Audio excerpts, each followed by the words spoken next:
Хабарымызды жалғастырамыз. Өңірімізде мемлекет басшысының жолдау аясында берілген тапсырмаларды орындау үшін жұмыстар қарқынды жүргізіліп жатыр. Елде 2021 жылы шенеуніктердің санын 25%-ға қысқарту мәселесі шешілетін болады. Соның нәтижесінде және цифрландыру үдерісін ескере отырып, одан әрі қысқарту туралы шешім қабылданбақ.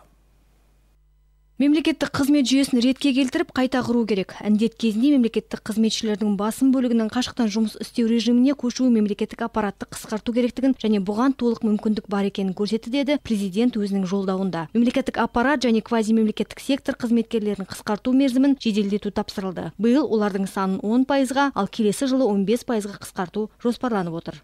Қазіргі таңда Павлодар облысында 420 мемлекеттік орган жұмыс жасайды. Онда 5000-ға жуық адам қызмет етеді. Олардың 10%-ын бос орындар құрайды. Оңтайландыруға жататын лауазымдарды айқындау кезінде бірінші кезекте тұрақты бос орындар қаралатын болады. Сонымен қатар мемлекеттік қызметте болу мерзімі 1 жылға ұзартылған зейнеткерлік жасқа жеткен адамдар атқаратын лауазымдарды қысқарту мүмкіндігі қарастырылады. Бұл ретте зейнетке шығатын мемлекеттік қызметшілер мемлекеттік қызметте болу мерзімін ұзартпауы тиіс. Облысымызда жыл сайын 30 мемлекеттік қызметші зейнетке шығады. 100-ден астам адам жеке ұйымдарға жұмыс істеуге ауысып жатыр. 2018 жылдан бастап республикада мемлекеттік қызметшілерге еңбекақы төлеудің жаңа жүйесін пилоттық негізде енгізу еліміздің 10 мемлекеттік органында жүзеге асырылады.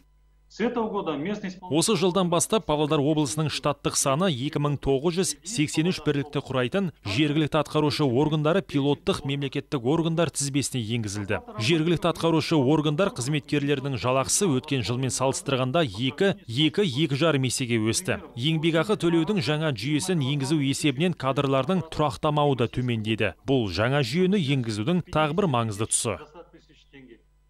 Егер өңірде 2017 жылы мемлекеттік қызметтен кеткендер саны 99 адам болса, осы жылдың сәйкес кезеңінде 62 мемлекеттік қызметші жұмыстан кеткен. Павлодарлықтардың мемлекеттік қызметке деген қызығушылық артуда, яғни еңбекақы көлемі жоғарылағаннан кейін жалпы конкурс бойынша бір орынға 2 адамнан келеді. Қазіргі уақытта облыста мемлекеттік қызметтің бәсекеге қабілеттілігі артты. Тиісінше жеке сектордан мемлекеттік қызметке тұрушылардың саны 4 есеге өсті. Самал Қалиқызы, ертіс ақпарат.